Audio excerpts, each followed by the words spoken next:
साहब सांगा साहब ने कहा था कि उनके पेट की भूख इतनी बढ़ गई कि उनको भक्षण करने के लिए आपको बाहर से भी खदेड़ रहे हैं। आप कौन हैं? पहला प्रश्न है। आपके साथ क्या हो रहा है? दूसरा प्रश्न है। जो हो रहा है उसके लिए आपको क्या करना चाहिए? ये तीसरा प्रश्न है। और अगर आप कुछ भी नहीं करोगे तो आपके साथ क्या होगा? ये चौथा सवाल है। अगर इन चारों सवालों के बारे में आप सोचोगे तो शायद मेरे को लगता है कि आपको नींद नहीं आनी चाहिए, क्योंकि जलियांवाला बाग जो हत्याकांड हुआ था, आपकी तरह निहत्थे और निर्दोष लोग बैठे थे, लेकिन उनको जो ऑर्डर देने वाले थे गोरी चमड़ी वाले अफसर, आज तो यहाँ भी काली चमड़ी वाले आ गए, गोरी वाले तो चले गए।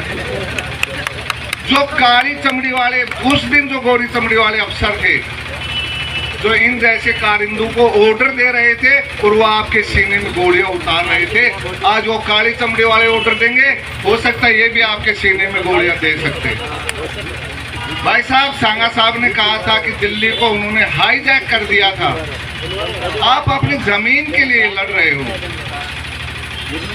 आप वो लोग हैं जिन्होंने कभी महाराणा प्रताप का साथ देके और रक्त तलाइयां भर दी थी, फिर आज आप इतनी मायूस क्यों हो रहे हो? उस दिन भी आपको अपनी जमीन के लिए लड़ना पड़ रहा था, उस दिन भी आपको अपनी माँ के लिए लड़ना पड़ रहा था। अगर आपके अंदर, आपके सीने के अंदर वो आग है, आप क्या उस चीज को सहन कर सकते हो कि कहीं उदयपुर के चौराहे के ऊपर अगर कोई आपकी माँ को थप्पड़ मारे तो क्या आप सहन करोगे? फिर आज कैसे सहन हो रहा है जो कि आपसे आपकी माँ को छीना जा रहा है? क्योंकि धरती हमारी माँ होती है, वो हमारा पालन पोषण करती है। जब उसको छीन रहे हैं और आप शांत बैठे हैं। लड़ाई जो क्रांति की जो उपजाऊ जमीन है, सबसे बड़ी क्रांति की उपजाऊ जमीन में पंजाब की जमीन को मानता हूँ, पंजाब की भूमि को। जितनी क्रांतियां होती हैं वो पंजाब से खड़ी होती है। दूसरा, उनके बराबर ही मैं अपनी इस आदिवासी जनजातियों को मानता हूँ, भीलों को मानता हूँ। इन्होंने जिंदगी में कभी अधीनता स्वीकार नहीं की। हर जिसने अधीनता स्वीकार कर ली, लेकिन उन्होंने अंतिम सांस तक अधीनता स्वीकार नहीं की, इसलिए मैं इनको पूजनीय मानता हूँ। इसलिए हम बोलते हैं जय जोहार। जय उसकी है जो हार नहीं माने। तो आपको हार नहीं माननी है, आपको लड़ना है, आपको सीखना है। गुर्जर आरक्षण आंदोलन हुआ था, गुर्जरों की ताकत आपने देखी थी। कर्नल किरोड़ी सिंह बैंसला ने पटरी के ऊपर फैसला किया था, सरकार को झुकाया था अपने पैरों में। वो ताकत आपके अंदर होनी चाहिए, और जिस दिन आपके अंदर वो ताकत हो जाएगी, आपकी जमीन को कोई छीन नहीं सकता। माचिस की एक तिल्ली पूरे दावानल, पूरे जंगल को जला सकती है। अगर आपके दिमाग में वो आग है कि आपको एक घर्षण से वो आग प्रकट हो सके जो सब कुछ तहस नहस कर सके, वो ज्वाला आपके अंदर होनी चाहिए। लेकिन वो ज्वाला कब होगी? जब आप उस चीज़ को यहाँ से दिल से महसूस करोगे कि हमें हमारी ज़मीनों से बेदखल किया जा रहा है। आप कह रहे हो बार बार, हर वक्त दोष दे रहा है, हमारे नेता ऐसे हैं। जनता है, ये नेता की जननी होती है। जैसी जनता वैसा नेता।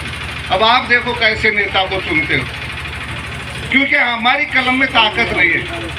ताकत किनकी कलम में है? जो ऊपर बैठे हैं। लेकिन उसमें स्याही कौन डाल रहे हो?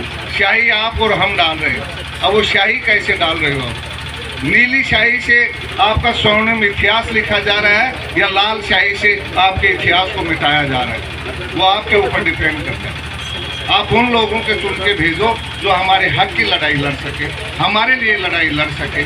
आज हमारी आवाज़ उस महापंचायत में उठाने वाला कोई नहीं है जो हमारी विधानसभा में आवाज़ उठा सके, संसद में हमारी आवाज़ उठा सके, हमारे हक और अधिकारों के लिए लड़ सके। लेकिन आज तो आपको चार दीवारी से बाहर निकाला है। बाहर से अब आप जल, जंगल और ज़मीन, यहाँ भी आपको नहीं पचा पा रहे।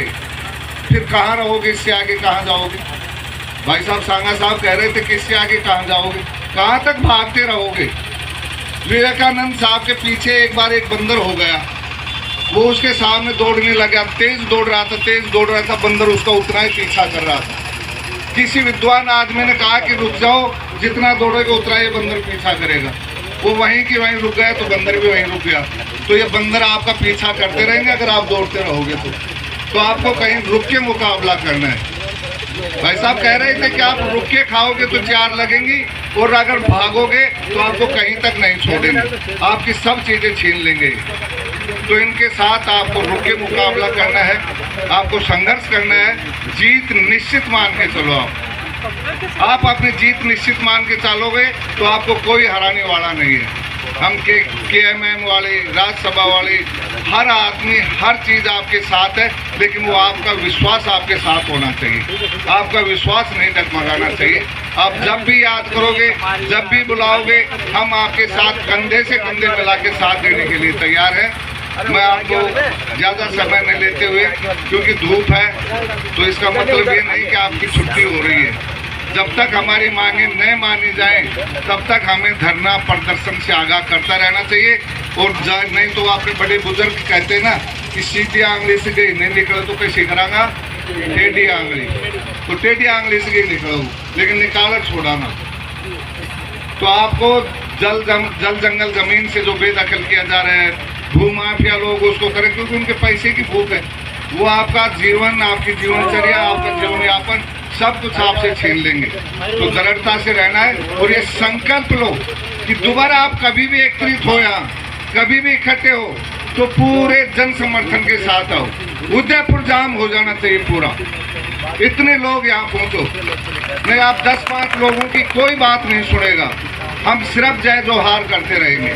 तो आपको इतनी संख्या में आना है कि एक आदमी 100 आदमियों के लेके आए तो आपकी जीत निश्चित है। सिर्फ इसको औपचारिकता मान के नहीं आना आपको। इतना कह के मैं अपनी बात को विराम देता हूँ। और भी दूसरे श्रोताओं के आप अच्छे विचार सुने, ताकि कि आपके अंदर कुछ